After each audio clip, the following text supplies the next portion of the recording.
designer, essentially. Spent most of my time actually working in architectural practice. Until I somehow stumbled on Nano Technology. I was living in the UK and I realized how bored I actually was.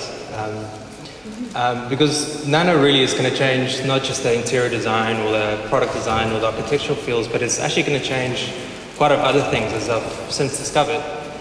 70% of the heavy metals in landfills come from discarded electronics, and the average lifespan of computers and mobile phones has dropped from 6 years in 1997 to 2 years in 2005. So our stuff's not really lasting very long. So this is a corroded PC board, so I can't imagine anyone's computer board ever looks like that until they actually have to buy a new one. What I want to try and argue is to say that, consumers are to blame for it because of the consumerist culture. But then again, you can't really you can't really blame the companies for it either, because they strive towards profits and they have to sell new products every year to, develop the company.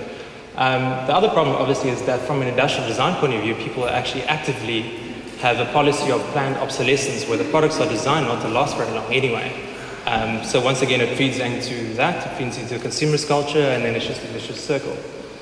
So I'm going to present two potential solutions to this. The one is the product design aspect of it. And coming from a nanotechnology background, I'll actually explain what we can do with it. So I've got my phone here. That's fine. Smo, can you give me a call?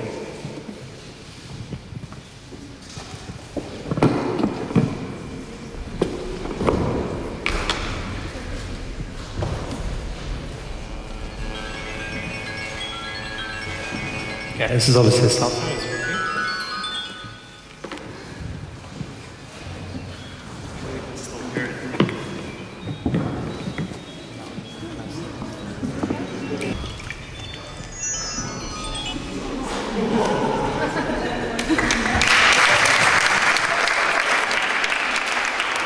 So I want to show you something here. This is a nasturtium leaf that you can actually find here by the tennis courts at UCT. And just make sure we don't drop it on the remote. This is what's known as the lotus effect. But the nasturtium leaf, or otherwise the lotus leaf, has actually got, on a nanoscale, it's got like atomic, not atomic, but like wax bumps that actually allows the leaf to stay dry at all times. So when it rains, the water runs off and it cleans any dirt off it. Now with nanotechnology, what we can now do is we can actually replicate that coating on any surface. Through a simple spray called liquid glass. So you can see it's the same thing on wood, and that actually produces those round little beads, as you can see in the lotus leaf. And then you also have on textiles and on stone. In terms of the solutions for the electronics industry, this is a speaker that was lying around the house. So can I just borrow the water there? Okay, and this nano coating I'm talking about, I've put on the speakers. So, try it. If you bring the stuff into the product design in the first place, maybe you wouldn't have to replace it so much, so then it'll reduce e-waste. But you can also think about it in terms of the packaging, all the plastic that's coming out of these shops. Maybe we can make our paper bags out of, the bags out of paper, and then actually coat them with this, but still being able to actually recycle it. And then the final solution that I can show you today, I've got two pieces of aluminium here. This hasn't been coated and this has been coated. Now I don't know if you can see, you can't really see which one has been coated or which is thicker. But the coating on here is a nano coating. It's a water-based. It's not going to biodegrade because it lasts forever really. But it's about 300 microns thick, so a third of a millimeter. And this coating replaces your traditional insulation that you get in fridges, for instance, which is styrofoam or fiberglass. But at home, you normally have a cavity wall insulation, which is about 80 mils thick. This coating replaces that 80 mil, and it's 4 times as effective. Plus, it lasts 20 years, and you can actually paint it on, which means you can put it around any surface. So, once again, from a product design point of view, kettles, fridges, air conditioning units, ovens, this coating will allow you to actually paint it on the inside of the product, which will make the product actually save a lot more energy and use less energy, because kettles will heat up faster, fridges will stay cooler, and your fridges will be bigger as well. So the problem with everything that I'm showing you is that everything in the end is made in China. And if you think about your electronic retailers, that they don't manufacture products, They really, they buy it somewhere cheap, they import it here and they sell it at a high price, and that's essentially, in its simplified form, the business model. But if you look at the operational model, it gets imported, it goes through a warehouse, gets transported, and ends up in the store. So maybe there's some other places where they can improve the business if they aren't able to work on the e-waste issue. So the second solution that I want to discuss then is the business environmental impact, more kind of the operational impact. This is the tallest building in the world in Dubai. It's called the Burj Al Arab, or the Burj Dubai, I think. And the glass has actually been treated with a coating that reacts with the sun and cleans itself. Because I can't imagine anyone wanting to climb that and clean windows every day. But it's something called that is a photocatalytic coating. It's titanium dioxide, nano titanium dioxide, which has been sprayed onto the glass. The sun activates the coating, and the coating then decomposes any dirt that falls onto the surface. So, soot from exhaust fumes, any organic matter from animals landing on it. The coating then decomposes that organic matter, the wind or the rain comes along and it actually washes it off and always stays clean. And I've got case studies where it's been working for the last 10 years and has never been cleaned.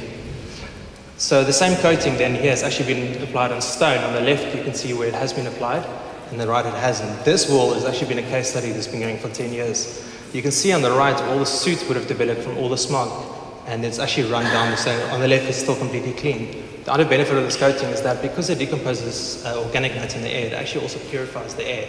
So the test that was done in like 1 square kilometer in Italy, they've sprayed the coating on all the pavements in the whole city, and it's actually, it's purified the air by decomposing all the pollutants in the air by 45%. So it's actually made the air cleaner. So instead of planting trees, imagine coating the entire building in this coating. First of all, it's going to keep it clean. So you're not going to spend anything on cleaning chemicals. But secondly, it's actually going to help the environment by making the air cleaner. The liquid glass coating that you saw on the Lotus leaf here, in a retail environment, the interior of the shops ideally could be coated in this. I mean, I'm working with a lot of companies today that are doing that already. And what they're getting is they're getting 60% less use of chemicals because companies aren't cleaning as often. It's think of a non-stick pan. You've now essentially got a surface that is like a non-stick pan. It's extremely easy to clean, so there's no more chemicals there. Plus the coating is also antibacterial, so in a bathroom environment, you talk about like germ spreading between your customers, but probably more important also about staff downtown as well. And then in your interior retail environment, you're going to be spending a lot less on cleaning, and your product's going to look better anyway. The next coating is an additive that gets added to mechanical parts in trucks. So from all the transport, from all the products that are going down from the warehouses to the stores, there's a hell of a lot of emissions that are being put into the environment. So the coating goes into the engine, goes into the gears, and allows the machines to move faster and also last longer, so replacement costs. But the benefits are that you will save about 10% on your fuel costs. So for a big corporation, they're talking about like 600 million rand a year. And then the benefit of that is because the engine is running better, it's saving you 40% of your CO2 emissions. And this here is the nano insulation coating I was talking about. If you install it in all the right areas where your business is using all electricity, like boilers, air conditioning vents, and then on the building envelope, especially the corrugated iron, which a lot of these buildings are made from, you will be reducing the thermal loss, or how you say it, the amount that you need to insulate your building from it heating up. So you save in air conditioning costs, and then it's just like the whole cycle. Do you want to call me again?